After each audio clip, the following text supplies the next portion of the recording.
What's going on, Colts Nation? I appreciate you joining me for another video where in this one, we're going to talk a little bit about what we've seen so far and kind of looking at what the Colts have been able to do. Now, this comes on the heels of a video that the Colts put out about behind the scenes about their free agency. If you didn't check that out, then after this video, hey, go check that out. Pretty cool little insight into, kind of how their free agency went. A lot of it's about Cam Bynum and Charvarius Ward, but there was also a little bit in there near the end about Daniel Jones and that signing and what that is. And I just thought it was an interesting video, interesting insight. Chris Ballard talking about how, pretty much right as free agency started, he made sure to go in and put a strong offer in for Cam Bynum. Apparently that was somebody that they looked at while he was in college. They knew about him coming out, and the ball skills that they saw in college and the talent they saw in college translated to the NFL. So they were in on Cam Bynum, and pretty much right as free agency started,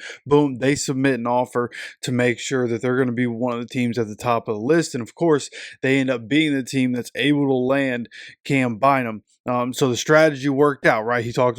Chris Ballard talked about how he needed to be able to close out deals, and that's exactly what he ended up doing here. And of course, he ends up doing the same thing with Charvarius Ward, and that situation really just speaks for itself, where you have a cornerback, you bring in a cornerback that can cover any number one that comes his way. Like every week, we're gonna feel good about wherever Charvarius Ward is. Like against that number one, we kind of expect that number one to get a little bit locked up. And then on the other side of the field, you have Jalen Jones, who came into the league and basically has had to be a number one basically almost right away. When you really think about 7th-round pick in a draft class where the Colts drafted 3 corners. The guy that was drafted in the 7th round is a guy that made the team, and by like week 5 or 6 was the number one corner because of injuries and other situations. So Jalen Jones, plenty of experience. He's going to be on the opposite side of the field from Charvarius Ward, and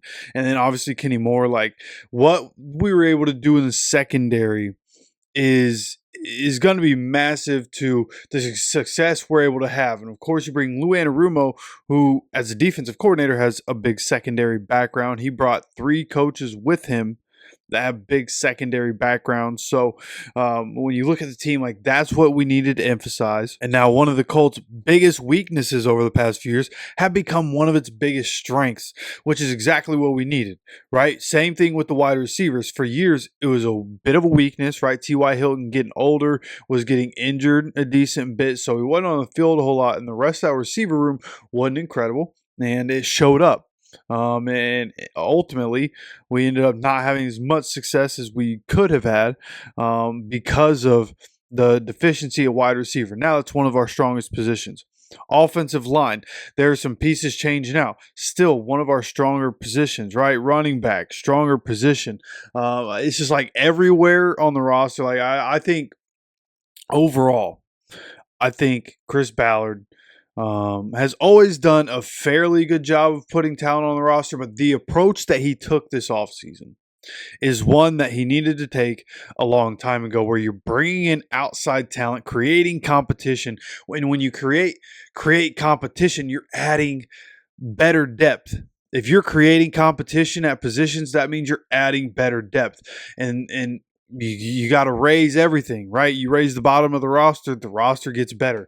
And I think that's what Chris Ballard has done. This has been honestly a really good offseason by Chris Ballard, man. Like not even going to say, I'm not going to sit here and say that it's always been perfect, because we all know what it's been in the past. But for everything Chris Ballard said about, hey, this needs to change, we need to create competition, right? There were little clips of his end of year press conference and the things he talked about, and it was he's on point, man. Exactly what he said he needed to happen. And there's still some space to fill up the roster. Obviously, rookies are going to take up some of those spots as well, but nonetheless, I mean, there are, at least on ESPN, there's 66 people on this depth chart. Actually 68 I didn't count, or 69, I didn't count the specialists on there, so there's 69. So yeah, we basically just have room for the rookies and a couple more.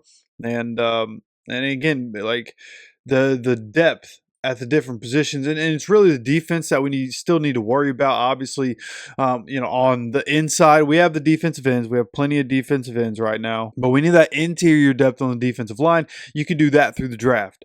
Now, also, we need linebacker depth. I think there's a chance we do that through the draft. I think there's a chance we do that with the first pick for the Colts at pick 14 in that first round. I think we could possibly go linebacker if Jihad Campbell is there. And then obviously the secondary, like we don't really have to worry about the secondary, which is one thing at the very end of the video that the Colts put out. Laura Overton asked Chris Ballard, in what ways did what you did in free agency change how you operate in the draft? And that was one thing Chris Ballard mentioned was, well, we don't have to go and get somebody for the secondary that we don't value as a 14th overall pick, but because it's such a big need, we might reach for a guy. Like, they don't have to do that, and it's an advantageous position to be in. It's something we talked about a few days ago, where now we have options now. And when you look at it, like the options are slim. You have tight end and linebacker. Those are the two that we're really looking at. I think interior defensive line is interesting for that 14th pick, depending on who's there. Does anybody fall a little bit? There's some really good guys that could be picked at the top of the first round, but then I think there's going to be pretty good gap on the interior defensive lineman until you get to end of the first round, beginning of the second, and then you'll see a run on those guys. I think that's more where their value is going to be in this draft. But nonetheless, again, interior defensive line. Also, there are people mocking for the Colts to get offensive line. I think people just didn't pay attention to the Colts last year. Like, I know it wasn't perfect. With the rookies playing, it wasn't perfect. There were definitely some hiccups, but all the rookies that played, like, there were different points where they can go back, look on film, like, okay, this was good. This is where I find success. This is what we need to do. And I'm sure Tony Sparano and his coaches, Tony Sparano Jr. and his coaches have gone back, looked at the film, and they're understanding how they need to use their players, and they're going to figure it out. And of course, just like Bernie, man, these offensive linemen, that first year, usually tough. Not everybody comes in like Quentin Nelson. That first year usually tough. Bernie, it was tough for him, man. Then he comes in second year, deals with injuries, but when he's on the field, really good year by Bernie. He just continues to ascend. I expect that to be the case with the other young players on the offensive line. Tanner Bortolini showed plenty of promise. Mackin Savez, somebody that can move around a little bit. We'll see what the Colts decide to do. And of course, there's still other players out there that the Colts could go get. When you look at what we've done, right? Look at what Chris Ballard has done. The re-signings that have happened. David Long Jr. At cornerback.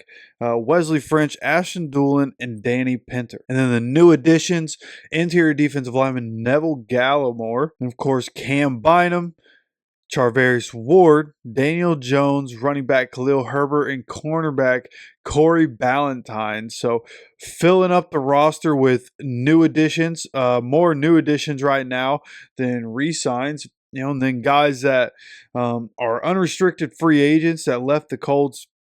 We know the list of names, but I still wonder, could we bring Mark Glowinski back? I think that's going to be a very interesting name to look for. And then, of course, the departures, Kylan Granson, Dio Dingbo, Grant Stewart, Will Fries, Ryan Kelly, all five of which, at least I don't know about wherever you get your other Colts information here on this channel.